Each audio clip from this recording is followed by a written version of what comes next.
ese aplauso no decaiga. Guatemala, Honduras, República Dominicana, Colombia, Ecuador, Puerto Rico, Venezuela.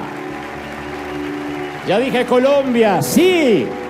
¿Qué más? Costa Rica, República Argentina, Perú, Chile, Cuba, Nicaragua, Estados Unidos de América. ¡Arriba! Que no afloje, que viva México, sí señor. Ese aplauso grande, transmitiendo para todo el mundo desde la calle Broadway.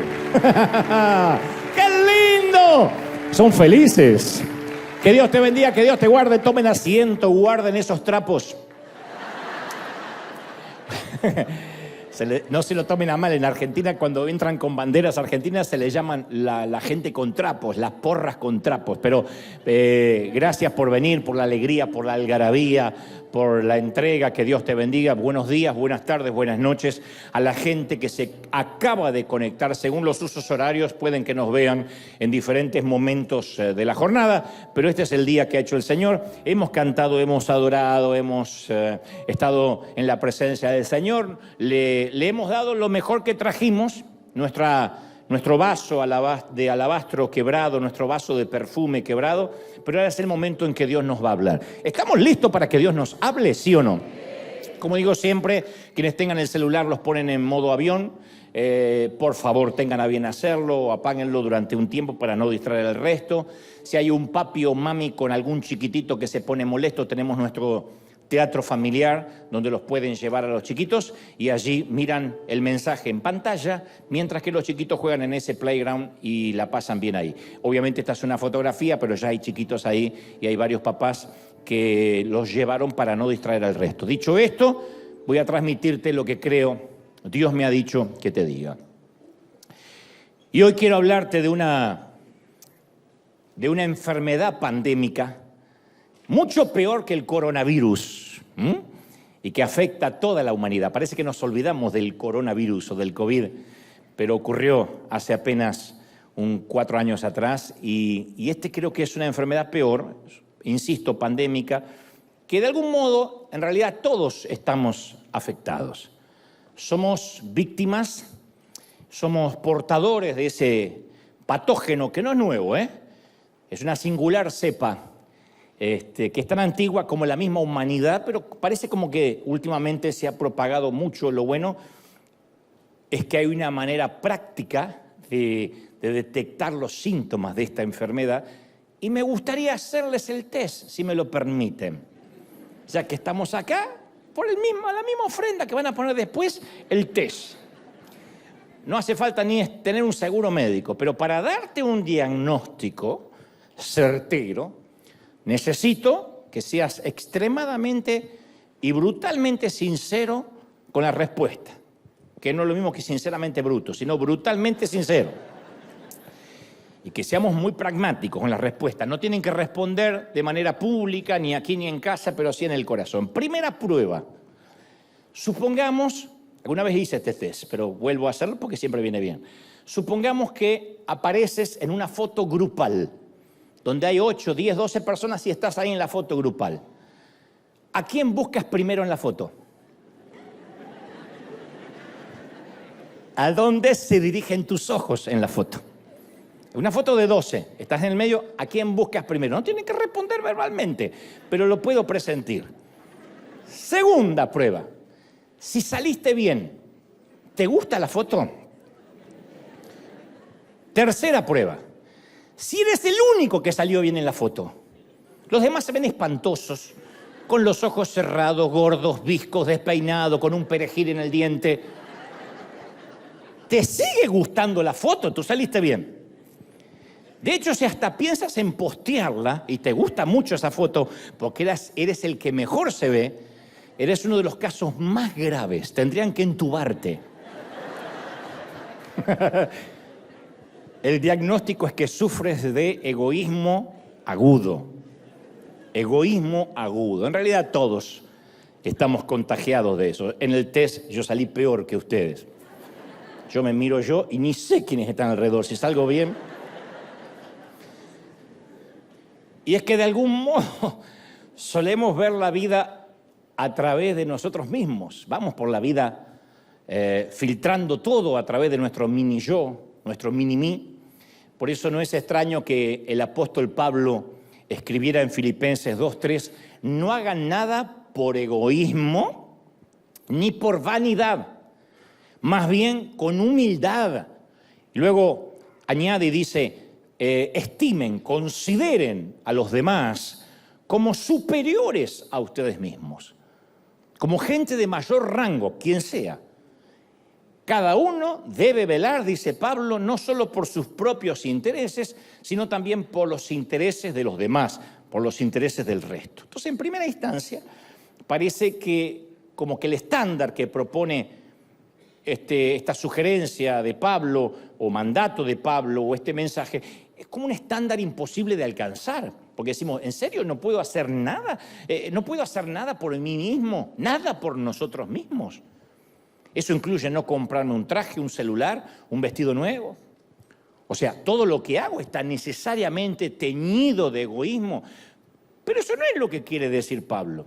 La palabra que el apóstol usa para egoísmo en el original griego tiene la misma raíz que las palabras conflictos o contiendas. Él se refiere a una preocupación egoísta que lastima a los demás. O sea, una arrogancia divisoria. El egoísmo es obsesionarse con uno mismo, excluyendo a otros, hiriendo al resto del mundo. Entonces, escucha las palabras que dice Santiago en Santiago capítulo 3, versículo 16. Él dice, porque donde hay celos y contención, hay una versión que dice rencillas, allí hay perturbación y toda obra perversa. Entonces, el egoísmo está muy emparentado con los celos. Velar por nuestros intereses, eso es ser un buen administrador. Hay que velar por nuestros intereses. Pero hacerlo de manera que excluyamos al resto del mundo es egoísmo. No es ser buen administrador, es ser egoísta. El adverbio que usa Pablo es muy útil. Dice, cada uno debe velar no solo por sus propios intereses, sino también por los intereses de los demás. Entonces, ¿queremos tener éxito, que nos vaya bien? Sí, eso es noble. Pero tenemos que tener cuidado de no herir a los demás en el proceso, de no ir pisoteando cabezas como se estila. ¿Queremos lucir bien? Sí, no hay problema. Solo que no hagamos que los demás luzcan mal. Eso es, en palabras simples, el egoísmo.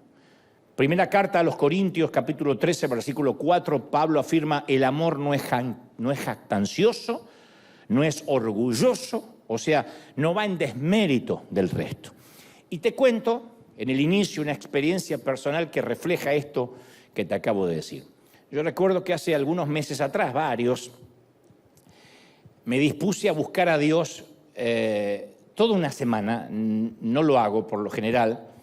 Tengo un día específico para orar, para meditar, y aunque puedo estar orando durante toda la semana, literalmente nunca, o no nunca, sino pocas veces, o no lo hago con frecuencia, de dedicar toda una semana. Y yo quería dedicarme toda una semana para meditar, para orar, puesto que tenía en mente predicar un mensaje algo complejo, y cuando me toca esos mensajes que siento que van a ser un parteaguas, álgidos, no de exhortación necesariamente, pero cuando siento que es un punto de inflexión, tengo la urgencia o la necesidad de buscar a Dios de una manera más específica o más explícita. Y me dije, voy a comenzar a orar desde el lunes, pero entonces a media mañana del lunes me llega o me entra una llamada de mi contador, y eso me cambió todo, porque estábamos en tiempos de impuestos, de pagar impuestos, así que una pregunta llevó a la otra. La cosa es que me sacó de onda. Yo dije, no hay problema,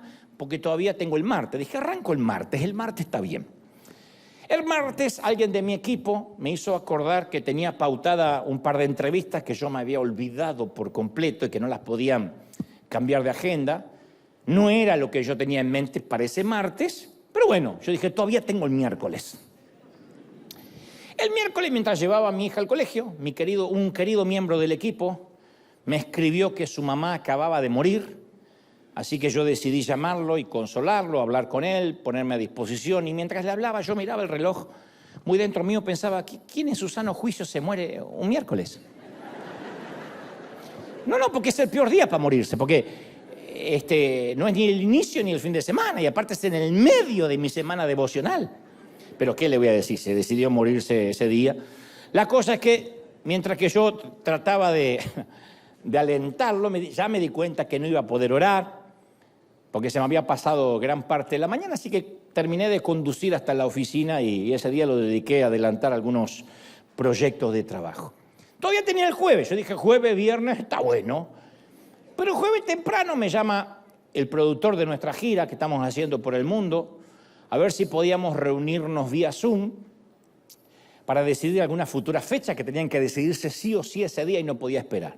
Me dijo, solo van a ser 10 minutos. Terminó siendo una reunión de 3 horas, porque el productor es un tipo hablador, muy retórico, así que hasta que fuera el punto, a mí me comió 3 horas. Estábamos en el Zoom, yo traté de mostrar signos de impaciencia con mi lenguaje corporal.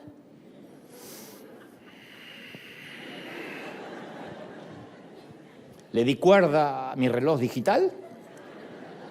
No sé si nadie se dio cuenta, no les importó un cuerno, la reunión siguió estirándose. Apenas se terminó la reunión, traté de salir rápido para poder irme a orar, porque dije, ahora sí, no me van a fregar más la oración, este es Satanás.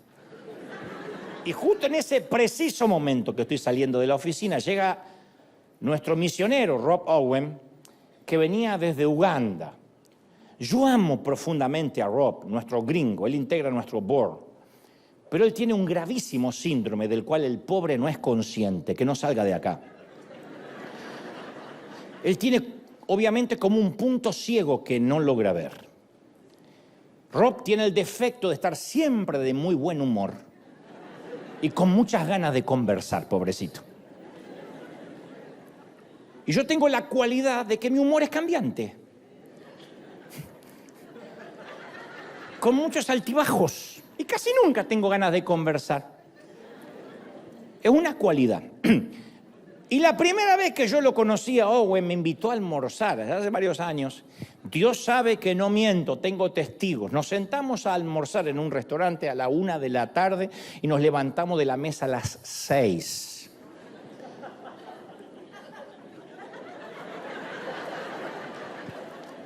Venía el camarero, se van a servir y le hacía, take it easy. Tardó 2 horas en ordenar, hablaba, lo agarraba el Espíritu Santo, porque tiene el defecto ese de que el Señor le habla todo el tiempo. Estaba comiendo, dejaba el plato, hacía y yo no puedo comer con gente tan espiritual, yo no puedo, estoy comiendo. La siguiente vez que fuimos a almorzar con Rob, yo me senté y le dije al camarero que era una sopa, salmón, el café y la cuenta.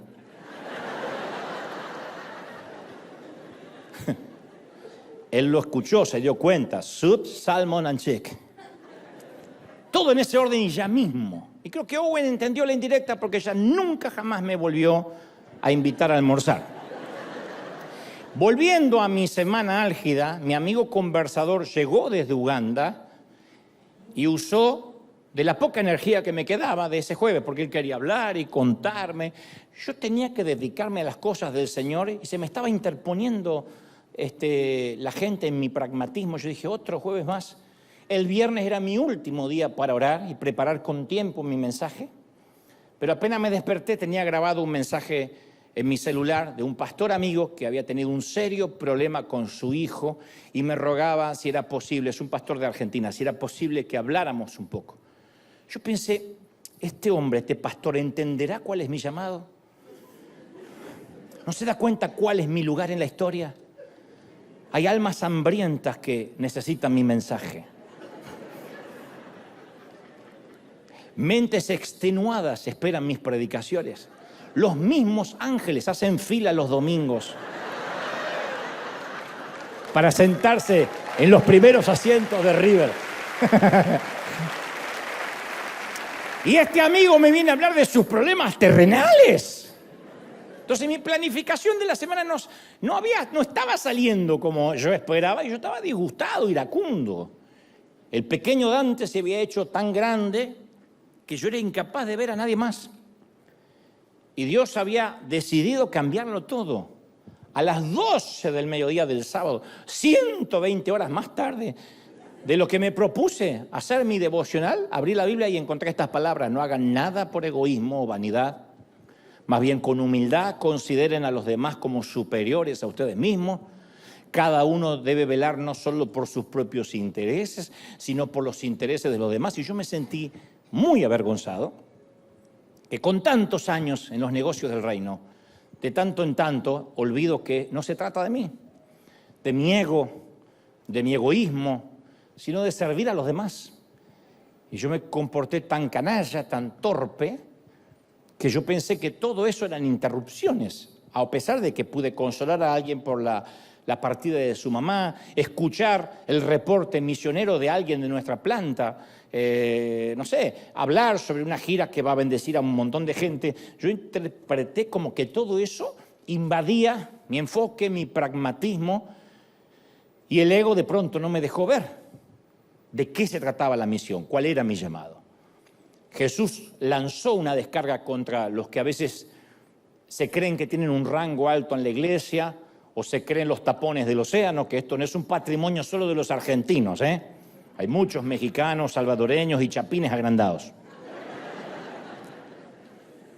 Porque Jesús sabía que los grandes egos también crecen en las iglesias pequeñas y siempre están tratando de ocupar el primer lugar. Entonces Jesús les hablaba directo a quienes estaban en el tope de la escalera espiritual o de la escalera religiosa y lucían túnicas, títulos, joyas, asientos asignados. Y en Mateo 23:5 Jesús le dijo: antes hacen todas sus obras para ser vistos por los hombres. Ensanchan sus filacterias, extienden los flecos de sus mantos, eso era literal. Extienden los flecos de los mantos, aman los primeros asientos de las iglesias, las primeras sillas de las sinagogas, las salutaciones en las plazas, adoran que los hombres le digan rabí, rabí.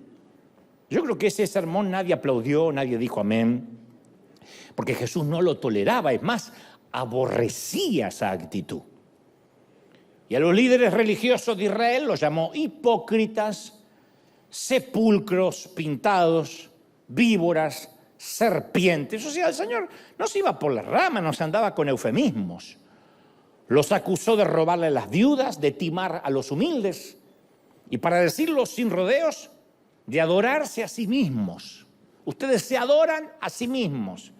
Y esos mismos líderes se enfocaban mucho en las apariencias, amaban sus túnicas de Neiman Marcus, amaban que los demás los admiraran. Y Jesús tenía la capacidad de verlos. Y él no tenía necesidad de apariencias. Jesús no estimó ser igual a Dios como cosa a que aferrarse, dice la Escritura. Y le decía: ustedes serán grandes en mi presencia cuando demuestren una vida de servicio a los más pequeños. Ustedes serán grandes en mi presencia cuando sirvan, honren y respeten a los más pequeños de los pequeños. Y él hablaba de visitar a los que están en prisión sin hacer un juicio de valores. ¿Por qué son delincuentes y por qué están en prisión? Él no dijo: visiten a los inocentes que están en prisión. Vayan a visitar a los que están en la cárcel. Invitó a los huérfanos, a las viudas, a los banquetes, cuidar a los ancianos, a los ciegos, a los enfermos. Él fue el hombre, Jesús fue el más anticultural que jamás vivió sobre la faz de la tierra. Se rebeló contra el sistema mismo del globo, el sistema del planeta. ¿Y qué es lo que nos mueve hoy el piso? Que Jesús nos pide que seamos tan anticulturales, tan subversivos como Él. Dijo: sabrán de ustedes, sabrán que son mis seguidores si se aman unos a otros. No mencionó sana doctrina y no la estoy desmereciendo, pero no dijo: los reconocerán por el largo de la falda de las mujeres, los reconocerán porque llevan una Biblia bajo el brazo, los reconocerán porque cantan las canciones de Miel San Marcos. Y Filipenses 2:3 afirma, estimando cada uno a los demás como superiores a sí mismo. Claro, porque es lógico. ¿Cómo puedo yo amar a otros si tengo los ojos fijos en mí, como me pasó esta semana? Que es uno de los tantos ejemplos, no es la única vez que me equivoqué de esa forma, es uno de los tantos ejemplos. A veces mi enfoque puede ser muy positivo para mi asignación, pero muy egoísta para quienes me rodeen. Se puede ver como egoísmo, vivir ensimismado en mi propio mundo. Claro, ¿cómo puedo incluso enfocarme en Dios si estoy enfocado en mi propio planeta? Dicho esto, ¿qué solución ofrece Dios para los sistemas humanos de jerarquías? ¿Qué solución? Él ofrece un cambio de dirección. En un mundo de movilidad ascendente, Él ofrece que empecemos a descender, ir hacia abajo en lugar de ir hacia arriba, que no es una invitación que abunde en nuestros templos. Es muy difícil que al final de un servicio, de un congreso, el orador diga, los invito a rebajarse. Siempre es a subir, a empoderarse. En nuestro acervo cultural, descenso es una palabra reservada para los fracasados, para los perdedores. De hecho, es una de las palabras que se usa en el fútbol para los peores equipos. Se fueron al descenso. Se fueron de la A, se fueron a la B, a la C, a la Z. Y además tiene la implicancia descenso, que es lo contrario a ascenso. Están las antípodas. Y la palabra ascenso, en nuestra sociedad es una palabra adorada, venerada. ¿Quién no quiere un ascenso? Ascenso de piso, ascenso de trabajo, de empleo, de lo que sea, de título. Es una palabra reservada para los ganadores, para los héroes, clase alta. Nunca Forbes va a ser la lista de los 100 más pobres. Siempre son los 100 más ricos. Ascenso de jerarquía, elevar nuestro potencial, subir otro peldaño. Las librerías pululan de estos títulos. Suba un peldaño más. Avance hacia el futuro. Empodérese. Descubra el éxito subiendo a la cima. La palabra ascenso hasta tiene cierto sentido de virilidad. Ascenso. Nos dicen que hay que subir contra la ley de gravedad, contra las desventajas o contra cualquier otra cosa que se nos interponga. Uno asciende a la fama, al dinero, al foco de atención, al poder, al bienestar, al placer. O sea, la dirección de la grandeza, convengamos que es hacia arriba. Desde la perspectiva de nuestra cultura occidental, es la única dirección a la cual se debe ir, la elevación del ego. ¿Qué le decimos a nuestros hijos? Tú puedes lograr todo lo que quieras, tienes que ganarte un aumento de salario, un ascenso, tienes que recibirte en la universidad porque te va a abrir puertas para subir, para ascender. De la misma manera que la aguja de la brújula señala hacia el norte, la aguja humana siempre señala hacia arriba. Haz lo que sea necesario para conquistar la ley de gravedad. Todo, hasta el físico. Van a los cirujanos plásticos y dicen, súbame lo que se haya caído. Señora, pero eso no estaba tan subido ni antes, pero súbalo. Procura moverte siempre hacia arriba. ¿Por qué? Porque esa es la dirección de la grandeza. Eso es lo que nos dice el mundo. Y en ese contexto, todo Filipenses 2, que te sugiero que leas, debe ser el capítulo más contracultural de la Biblia, Filipenses 2. Porque ahí se nos dice que si uno quiere de veras ser grande, tiene que cambiar el GPS e ir para abajo. Debemos descender hacia la grandeza. Descender hacia la grandeza. Lo diré otra vez. Descender hacia la grandeza. De hecho, es un absurdo, es un oxímoron. ¿Se acuerdan? En el colegio, un oxímoron es una figura retórica que combina palabras contradictorias con significados opuestos como viejas noticias, silencio ensordecedor, pequeño gigante, caos organizado, argentino humilde. O sea, ¿se entiende? Dicho sea de paso, esta semana escuché una frase que dice: un argentino que no tiene ego es porque seguramente es un uruguayo.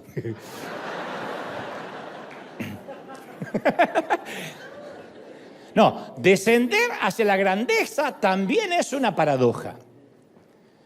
El año pasado yo fui invitado a la asunción del segundo mandato de Nayib Bukele en El Salvador y me asignaron el mismo hotel en el cual se hospedaban los mandatarios y las celebridades.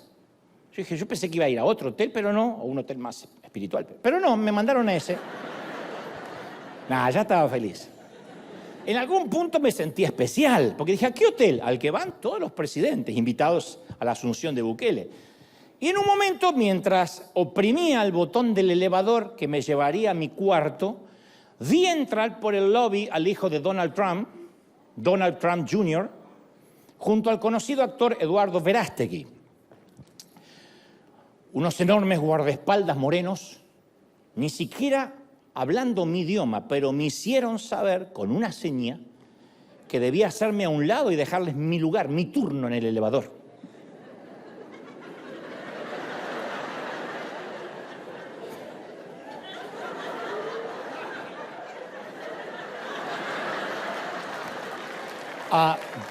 Donald Trump Jr. y Eduardo no son de los que pueden esperar un elevador. Supongo que hay gente de esos niveles. Así que me aplastaron contra la pared con una mano del moreno acá del guardaespaldas que apretaba mi pecho y yo de manera voluntaria y humilde lo dejé subir primero. Cuando pasaron por mi lado, ambos me saludaron amablemente, pero usurparon mi turno en el elevador. Luego que ellos subieron, dije, bueno, es una prueba de humildad para mi carácter. Volví a oprimir mi botón del elevador y sentí otro tumulto en el lobby y esta vez quien llegaba era el presidente argentino Javier Milei. Hasta ahí llegó mi humildad y mi paciencia.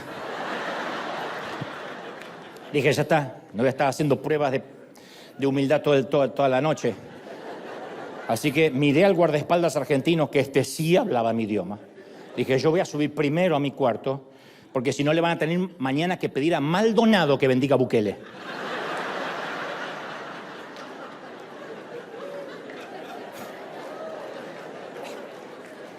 Ahora, es natural que esto suceda.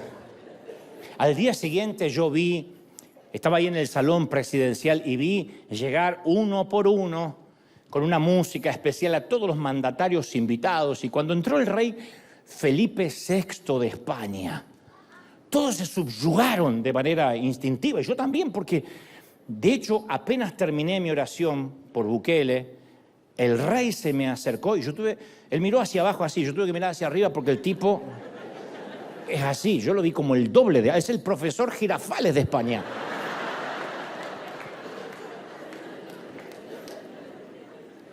Y me dijo, enhorabuena, necesitamos una bendición de estas en mi querida España. Como es la primera vez que yo estaba ante un rey, digo un rey terrenal, no me salió su majestad, le dije, como cuando usted quiera, jefe. Jefe. Después me dijeron, el protocolo es su majestad, no me sale. Le dije, cuando usted quiera, jefe. Y hice así como... Ahora, es natural que les debamos respeto.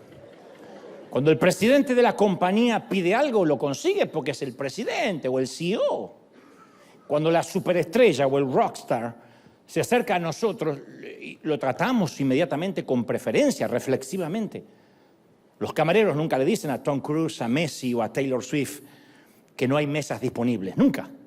No tienen que hacer reserva. Ni siquiera le dicen que no a Paquita, la del barrio. ¡Rata de dos patas! Tienen miedo que después le dediquen una canción. Bueno, ahora, ¿pero qué sucede cuando el empleado de limpieza nos pide 5 minutos de nuestro tiempo? Cuando la madre soltera del departamento de al lado nos pide un pequeño favor por enésima vez. O el que corta nuestro césped nos pide un consejo. ¿Cómo tratamos a aquellos de los cuales no podemos obtener nada en retribución? Bueno, la respuesta, si vamos a ser muy honestos, la respuesta es que lo tratamos a esa gente según nuestro estado de ánimo, de cuántas veces nos haya pedido un favor antes, por ejemplo, si ya es la cuarta, quinta vez, nos molesta. Y si nos sentimos espirituales un día, dependerá de cómo tratamos a esa gente que están por debajo de nosotros, ya sea profesionalmente, económicamente o ministerialmente, porque aunque seamos hispanos, trabajadores, todavía tenemos gente por debajo nuestra a las cuales podemos llegar a maltratar. Yo lo he visto. Me ha dado mucha vergüenza estar con gente comiendo y ver cómo maltrata al camarero, porque no es lo que pidió. Y si bien no tiene que tragarse lo que no pidió, hay maneras y maneras. Hay formas y formas, pero la mirada despectiva, las maneras de hablar que yo he visto en algunos, me asustó. Ahí me di cuenta que el honor es opcional, que mostramos interés solo si nos conviene o los admiramos. Y Filipenses establece claramente que descender significa degradación, anonimato, servidumbre, disminución, reducción, pérdida y muerte. Eso es descender. Ni la mejor agencia publicitaria podría encontrar un lema o un eslogan para difundir el mensaje de descender. Imagínate en la televisión, desciende hasta lo más bajo, piérdelo todo. No hay forma de que eso sea vendible o redituable. No hay marketing que resista eso. Y muchos cristianos hoy a veces confundimos la fe con una lista de deseos egoístas y llegamos a la iglesia para empoderarnos, para ver si subimos, si sacamos el campeón que hay dentro nuestro. Es más, ¿cuántos de nosotros hemos menguado o disminuido en los últimos meses de manera adrede para que la causa de Cristo pueda avanzar? Descender es la única manera para llegar a ser grande delante de los ojos de Dios. Y descender no es una de las opciones, es la opción.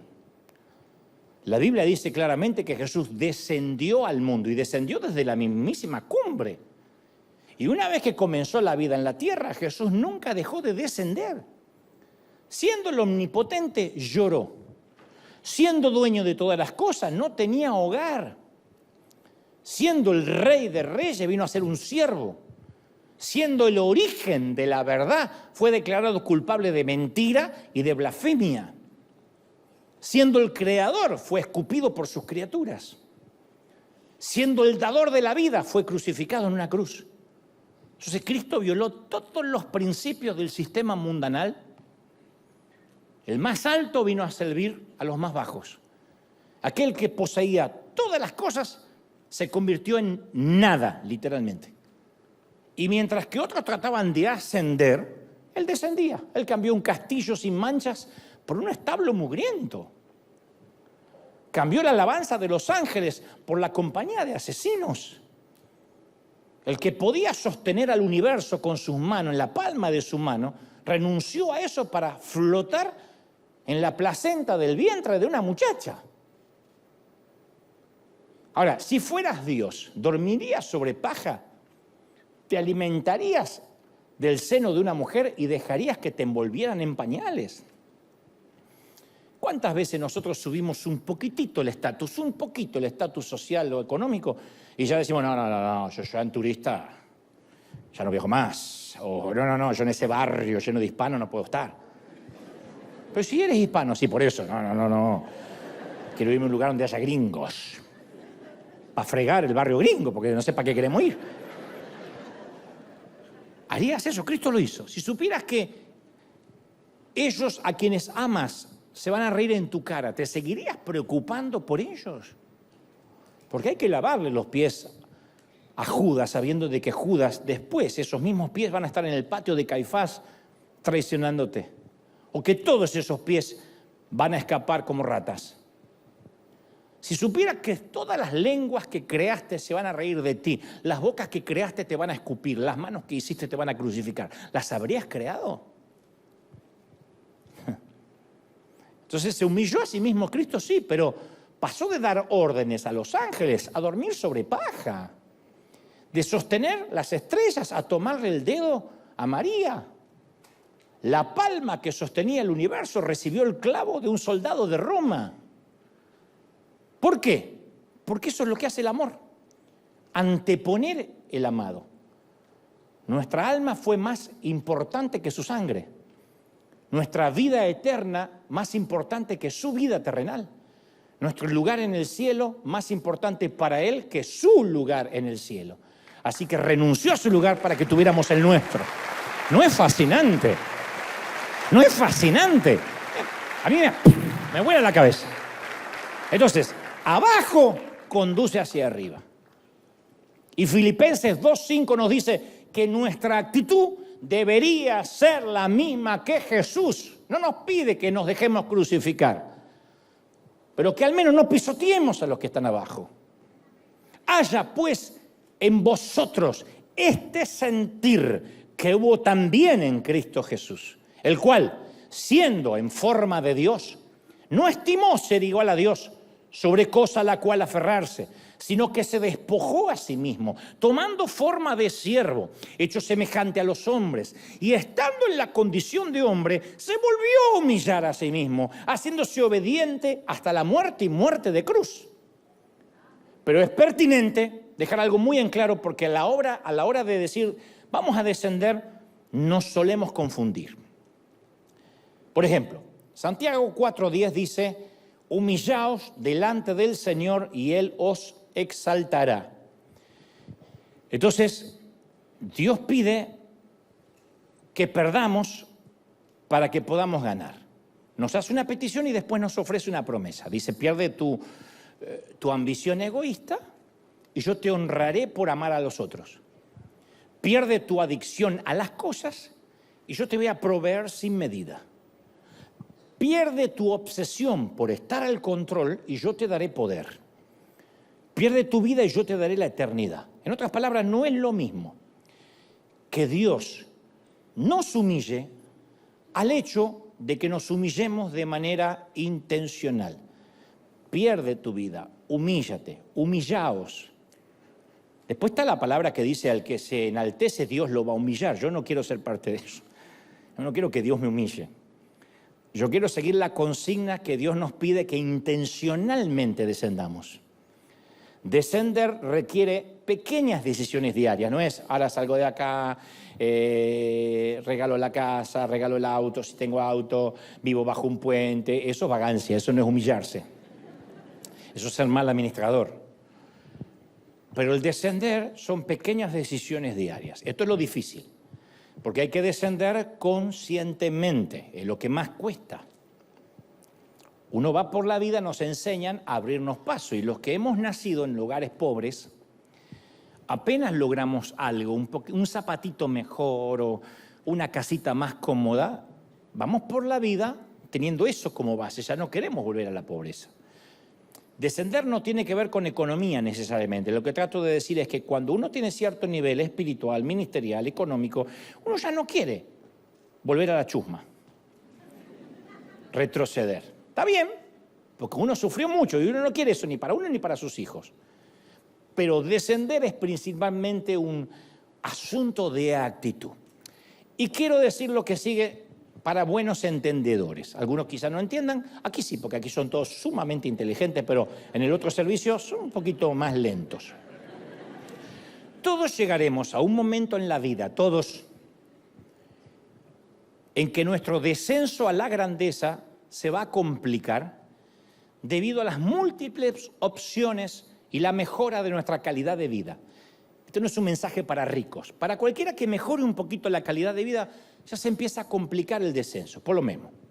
Por ejemplo, no es lo mismo sentirnos humillados o sentirnos que descendemos porque no nos queda otra opción, por una quiebra, porque no nos dan lugar en la iglesia, porque tenemos un divorcio, porque tenemos un hijo en rebeldía y uno tiene que descender en todos los niveles, que hacerlo de manera intencional. O sea, puede llegar una temporada en la cual, por poner un ejemplo, en términos económicos, empezamos a estar medianamente cómodos. No para decir, qué bruto, cómo me sobra el dinero, pero medianamente cómodos. O sea, que ya no tenemos que preocuparnos si vamos a comer o no. Y hasta voy más allá. Debe haber gente que va al mercado y ya no se fija los precios, compra lo que necesita porque sabe que tiene resto y si no mete la tarjeta. Parece una bobería, pero hay muchos en nuestros países que no pueden darse ese lujo. Tienen que ir mirando la etiqueta, porque si compran 12 huevos de más, a lo mejor se quedan sin harina o viceversa. Hay momentos que hasta podemos tener nuestro propio autito o una casa decente, que no se llueva, o el último celular, o un buen crédito. O sea, o que seamos ministros conocidos, empezamos a servir al Señor y un día nos empiezan a invitar en distintas partes del mundo y nos dan ofrendas por predicar. Nos pagan por lo que antes hacíamos gratis. Y nos dicen, ¿cuánto hay que darle? A ver, ¿cuánto hay que darle? Venga y deme una palabra. A mí me han llegado esas ofertas de que era muy jovencito. Resulta que teníamos que poner dinero. Yo vengo de las iglesias donde uno había que poner dinero para servir. Pastor, ¿puedo tocar la batería en la iglesia? Sí, comprate una batería y venía a tocar. Era así. Uno traía su instrumento. ¿Qué te van a pagar? Tu abuela te van a pagar. Your grandmother, te decía el pastor si querías. ¿Me van a pagar? No, uno iba gratis y ponía dinero y ve que salía a predicar a la plaza y yo pongo esto y yo pongo el otro y yo llevo la comida y yo llevo el megáfono. Uno sabía que para el Señor había que darlo todo. De repente capaz que en la providencia divina, no estoy haciendo un juicio de valores, digo, en la providencia divina alguien dice, yo te voy a bendecir por esto. La cosa es, el punto es que cuando entramos en cierta temporada de confort, entonces hay que tomar decisiones muy conscientes para poder descender porque ya no queremos descender más. En palabras más simples, llega un momento en que podemos estar dando de todo aquello que nos sobra. Tiempo, voy a darle al Señor tiempo si me sobra. Energía, si me sobra. Dinero, servicio a Dios y hasta voy a ofrendar si me sobra. Primero tengo que pagar mi gasto y si me sobra voy a poner una ofrenda, lo cual ya deja de ser ofrenda y se transforma en limosna. Entonces a veces la cosecha puede esconder un nuevo anzuelo.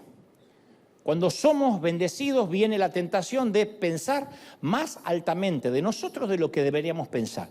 Y la palabra dice, ninguno tenga un concepto más alto de sí mismo del que deba tener. No está diciendo que te sientas una basura, que nos sintamos la nada.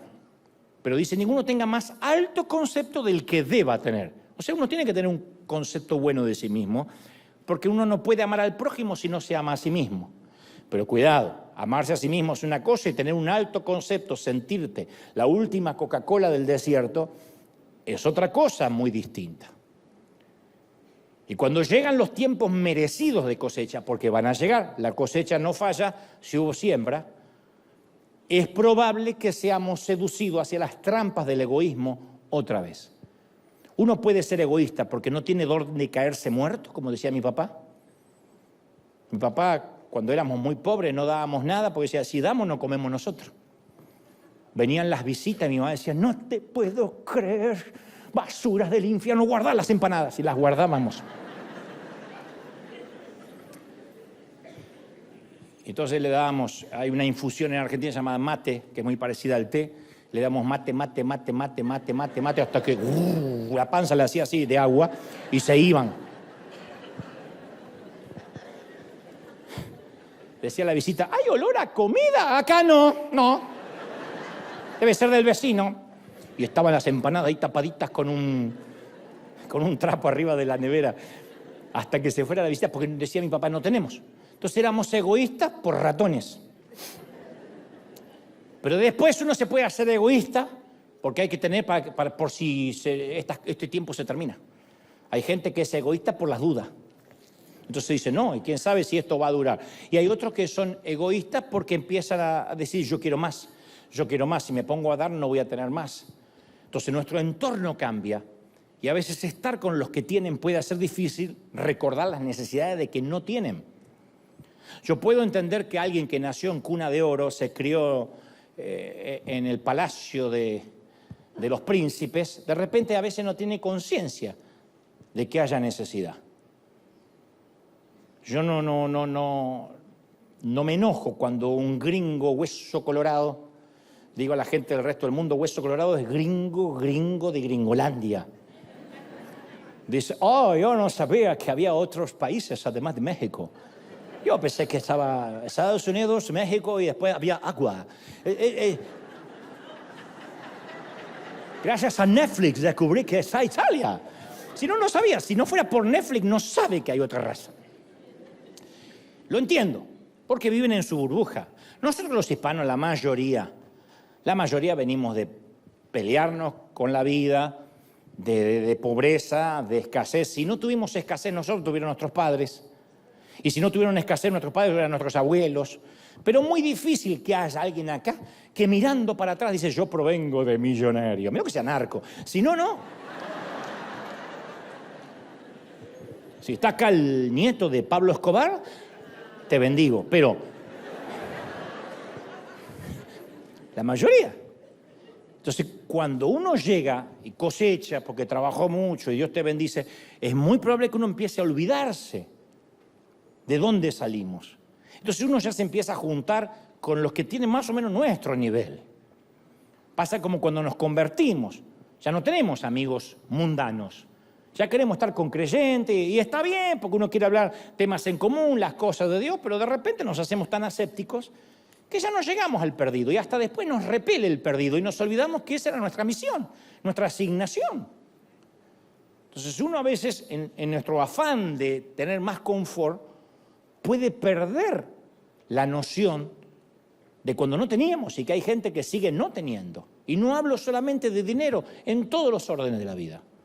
No se trata de cuánto poder, influencia o dinero tengamos, sino cómo lo vamos a administrar. El carácter también se ve en cómo administramos las bendiciones. Yo no adhiero a la frase, ¿cómo te cambió el dinero, ¿Cómo te cambió la plata? El dinero no cambia a nadie. El dinero muestra la esencia de lo que eras antes de tener dinero. Lo que pasa es que cuando eras pobre a nadie le importaba cómo eras. Pero cuando llega el dinero, muestra la esencia de cómo eras.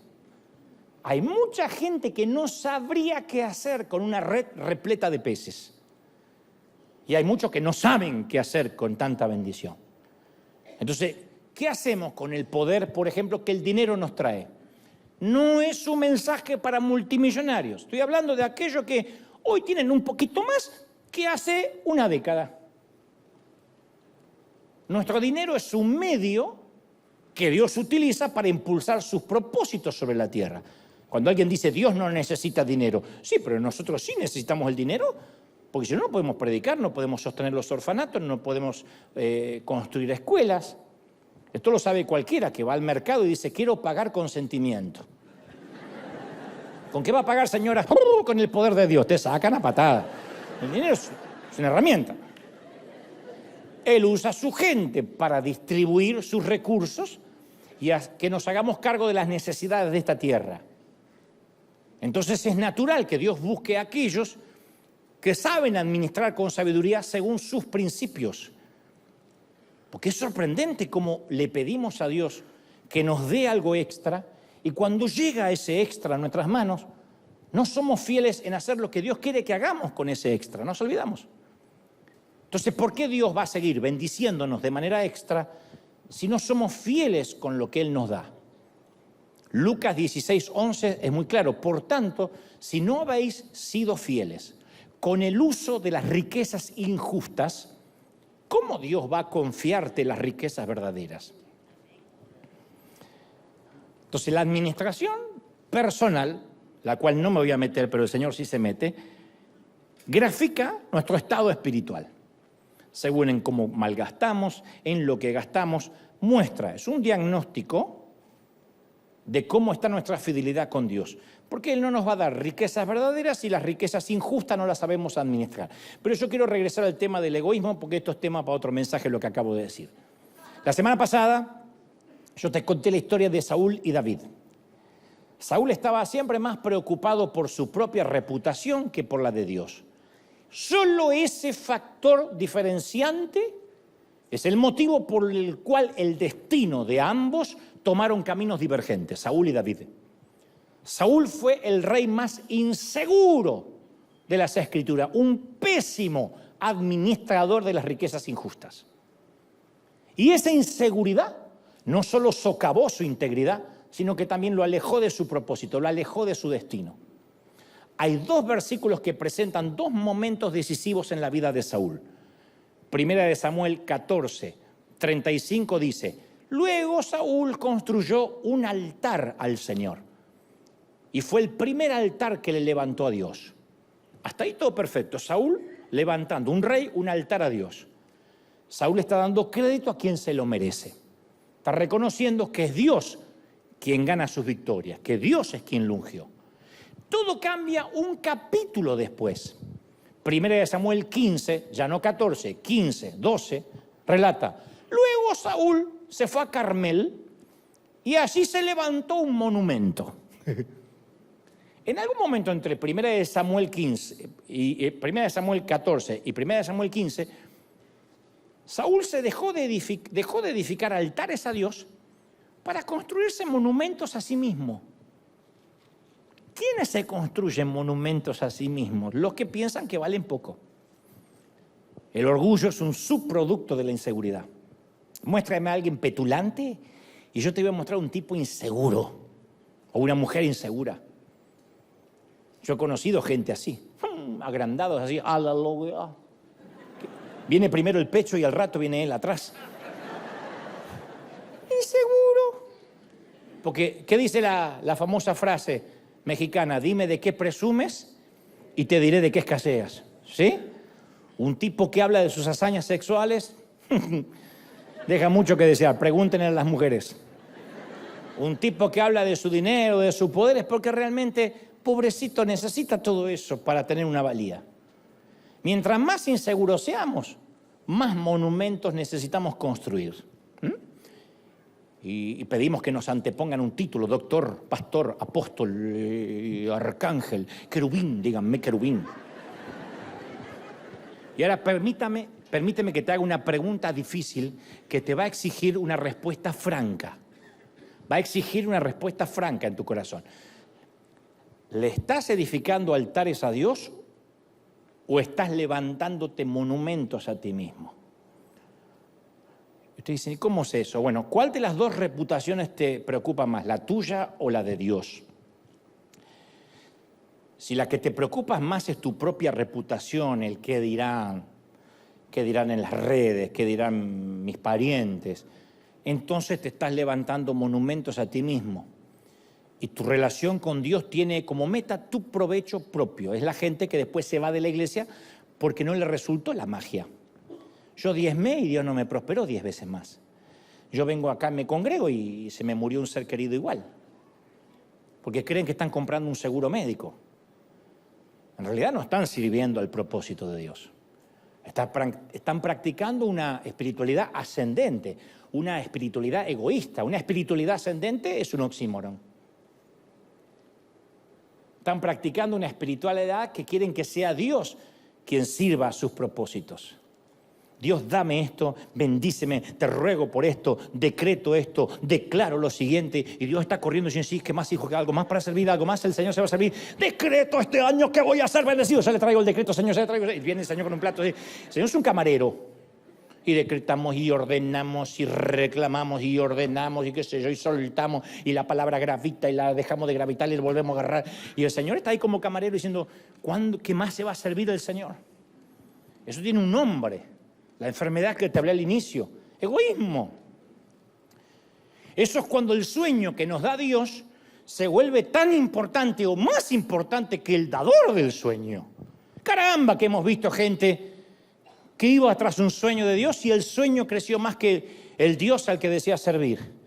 Y cuando Dios ve que un sueño que Él mismo nos ha dado se roba su gloria, entonces va a permitir que mordamos el polvo. Te lo digo por experiencia, no porque vi a los demás. Muchas veces yo creí que ese sueño era de Dios y no dudo que lo haya sido. Pero de pronto el sueño me enamoró más que el dador del sueño. Por eso yo te decía que es difícil descender conscientemente. Porque al egoísmo le podemos disfrazar de palabras religiosas. Tengo la carga por las naciones. Dios me llamó para ser apóstol y Dios me mostró que iba a tener 500 anexos. El Señor cierra los ojos y me veo en un estadio. El mismo egoísmo, cambian los juguetes. Pero es lo mismo que el que dice, quiero comprarme un auto último modelo, quiero comprarme un auto de alta gama, quiero una casa con piscina. Bueno, a veces lo disfrazamos de palabras más espirituales, pero a veces es egoísmo puro. Cuando alguien dice, mi sueño es predicar, o mi sueño es ser rico, o mi sueño es ser pastor, yo siempre le pregunto, ¿para qué? ¿Para qué?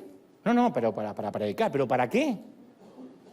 Porque el cristianismo en su forma más pura no está enfocada en nuestra satisfacción, en nuestros sueños. No somos un multinivel, gente, no somos ni Amway ni Herbalife. No lo somos. No buscamos estar en la cima de la pirámide. Venimos acá para estar debajo de la pirámide y servir a los demás. Vamos a servir, ¿sí o no?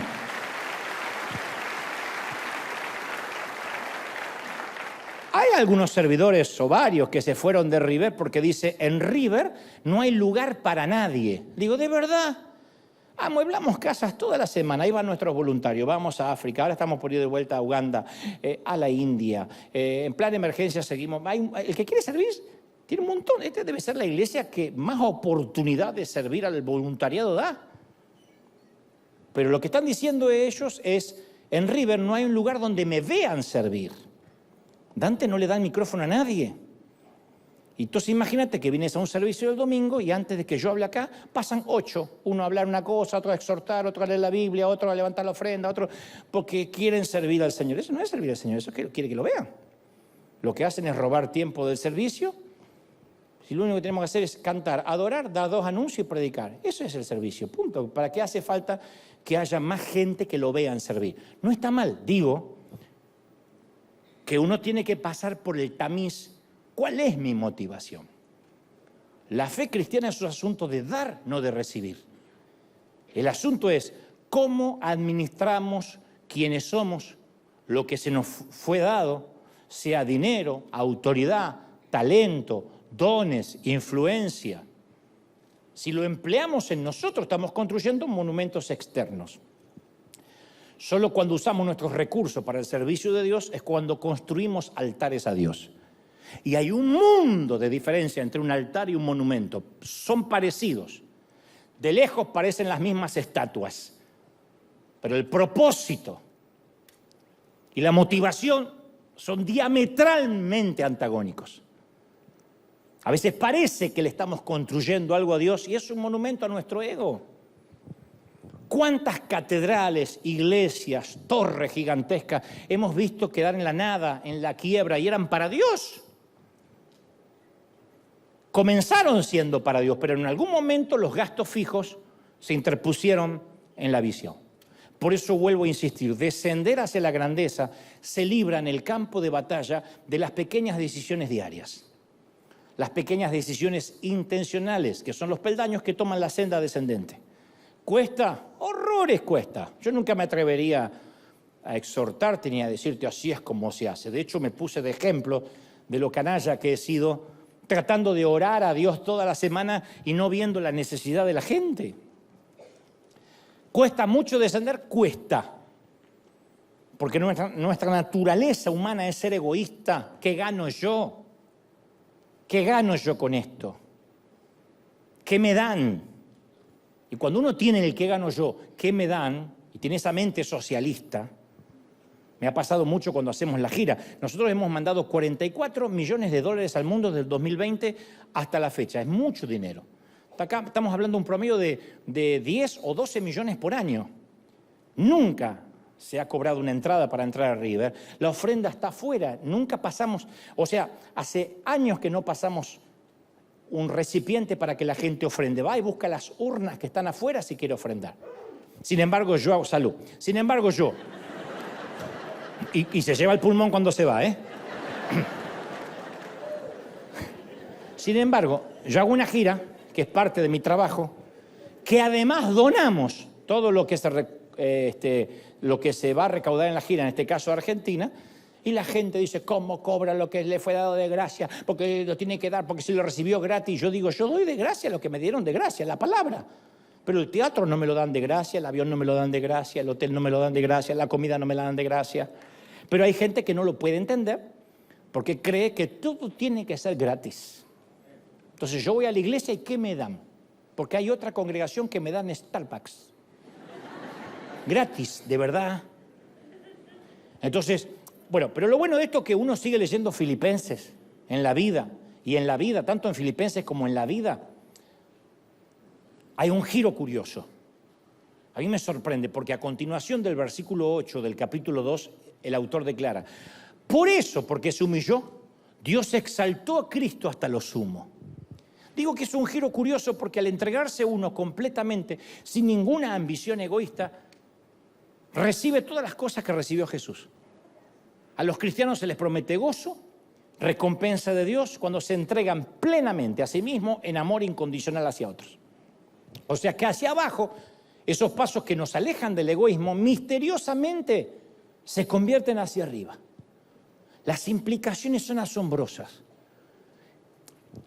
¿Qué sucedería si en nuestro mundo comercial, por lo menos donde estemos involucrados nosotros, si todos en la compañía donde trabajamos trataran a los demás como un VIP, aunque esté por debajo nuestro?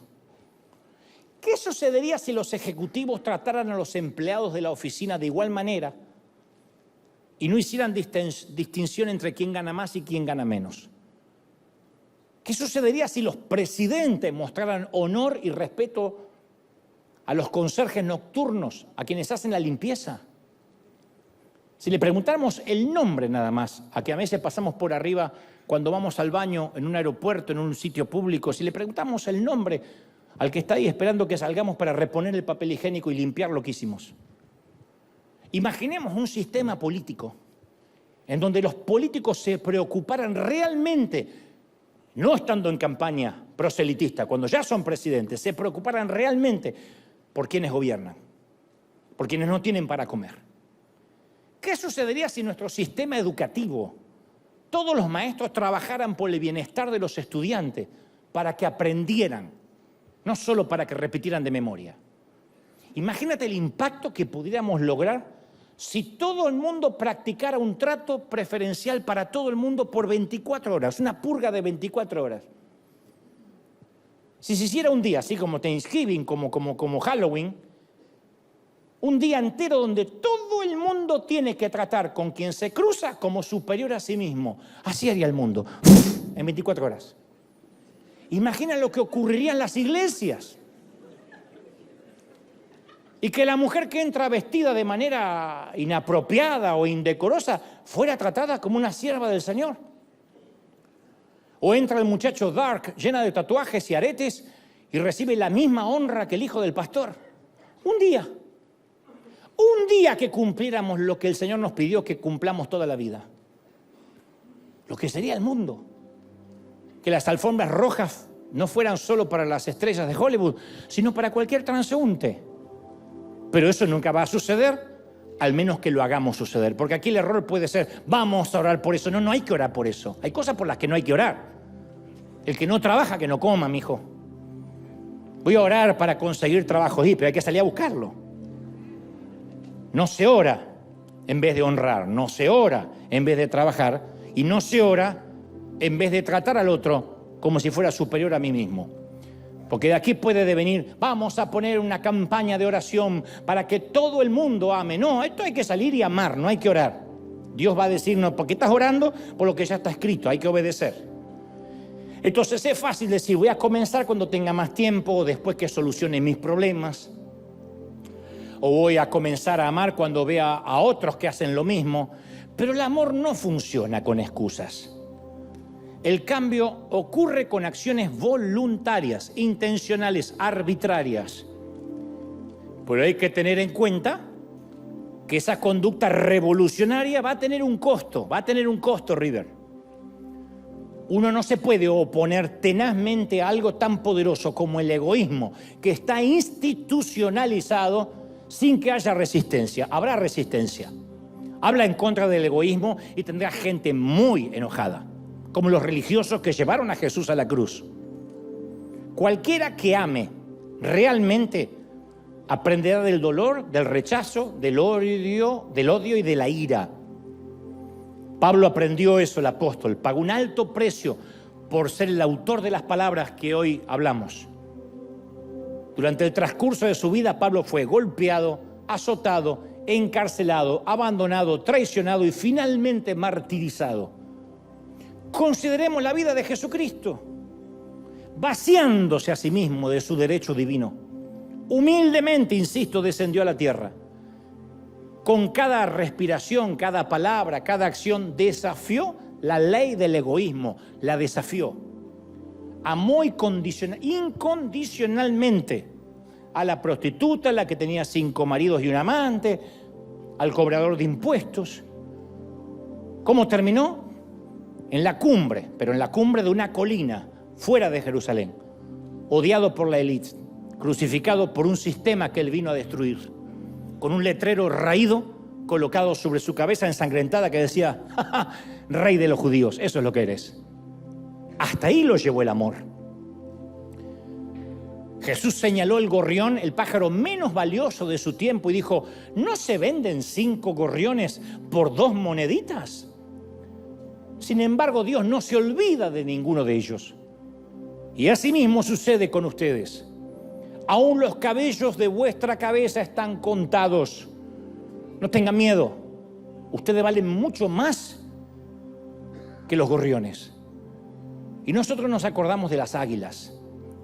Dios se acuerda de los pajaritos del mundo.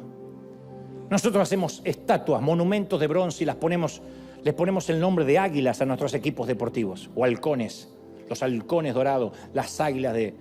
Pero Dios se fija en los gorriones. Cristo da una atención especial a los rotos, a los caídos, y nos insta a seguir su ejemplo. En Lucas 14:13 dice: mas cuando hagas banquete, llama a los pobres, a los mancos, a los cojos, a los ciegos. No es una metáfora, no es una licencia poética. Cuando hagas una fiesta, llama a los que nunca podrían entrar a una fiesta. ¿Cuántos de nosotros lo hemos hecho? No lo hemos hecho. Entonces, a ver, a priori el egoísmo se vence cuando uno descubre que no tiene que demostrarle nada a nadie. Fuimos llamados a amar. Si eso es un escándalo para algunos, igual. Si nos van a tildar de ecuménicos, liberales, porque decidimos amar, bueno, es el mandato que yo entiendo que el Señor nos da. Él no me puso ni de juez, no me puso de cónsul para decidir quién va al infierno y quién va al cielo. Él me dijo que yo tengo que amar. Uno no se puede equivocar amando.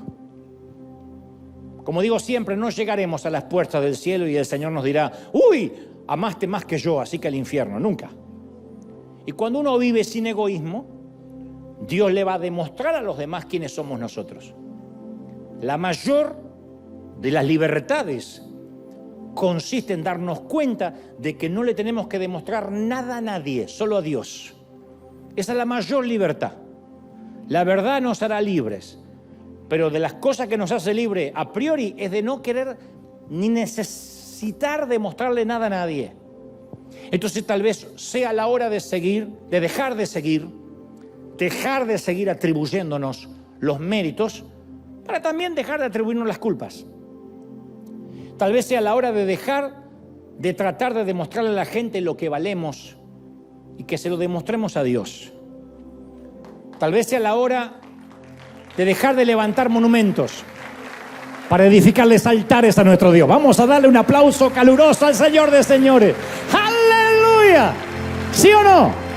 Altar, vamos, que ese altar de alabanza se escuche ahora. Levante ese aplauso al Rey de Reyes. ¡Bendito! Vamos a dar un aplauso grande al Señor. Levantemos un altar al Señor de señores, al Rey de Reyes. Te exaltamos.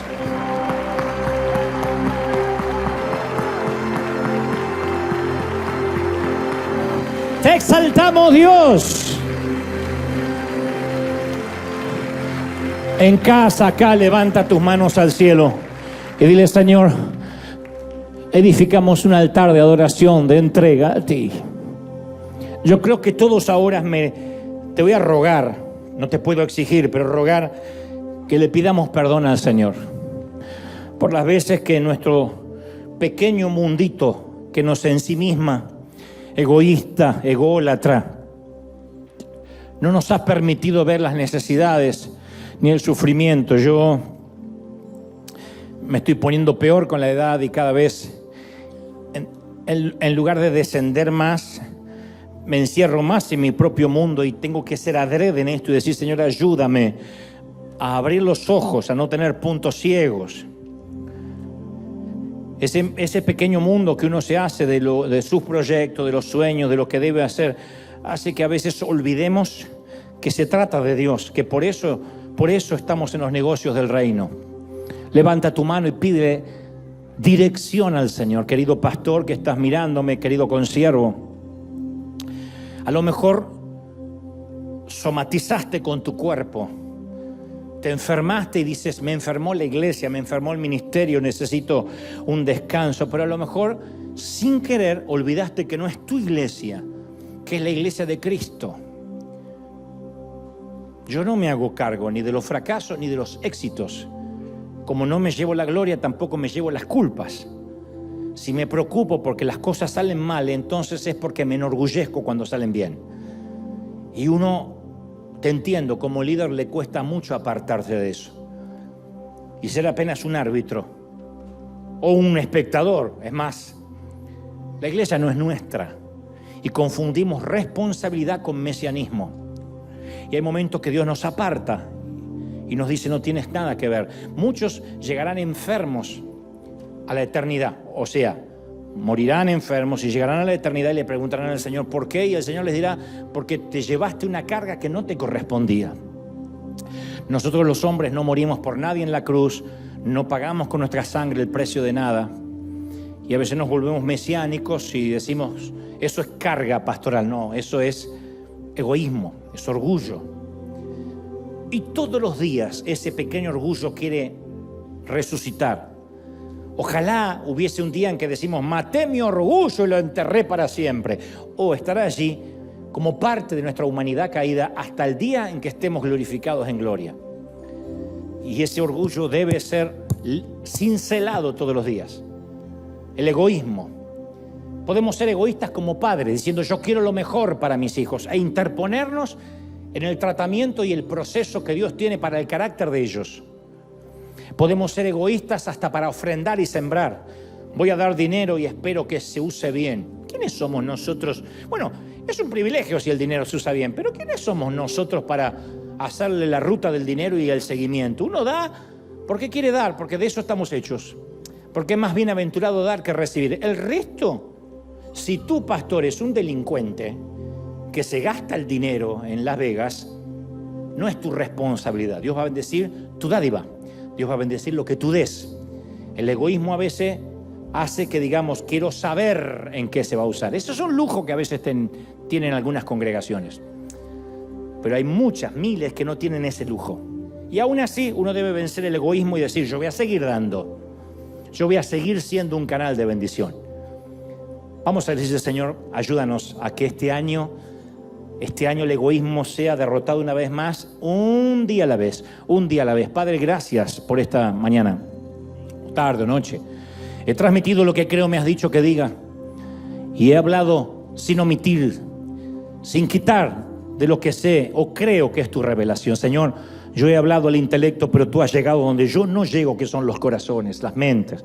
Ayúdanos a ser cristocéntricos, a estar en el centro de tu voluntad, de tus escrituras.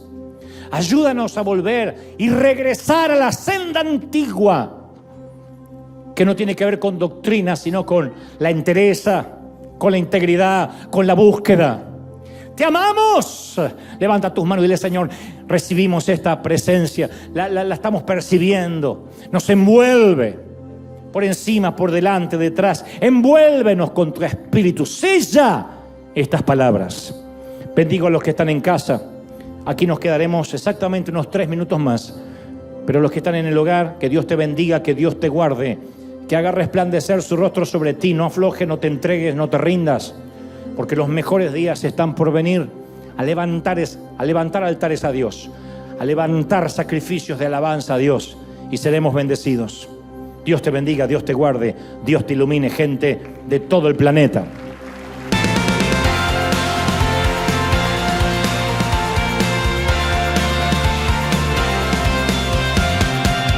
Apareciste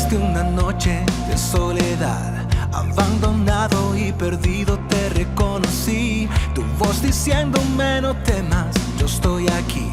El Padre me envió por ti y me curaste las heridas, me sanaste, mi Jesús.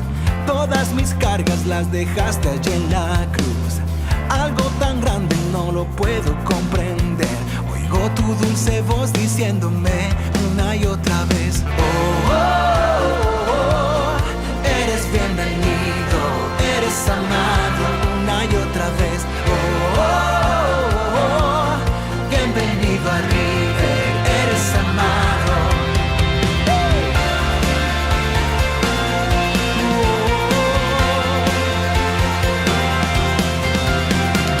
Apareciste en una noche de soledad, abandonado y perdido te reconocí. Tu voz diciéndome no temas, yo estoy aquí. El Padre me envió por ti y me curaste las heridas, me sanaste, mi Jesús. Todas mis cargas las dejaste allí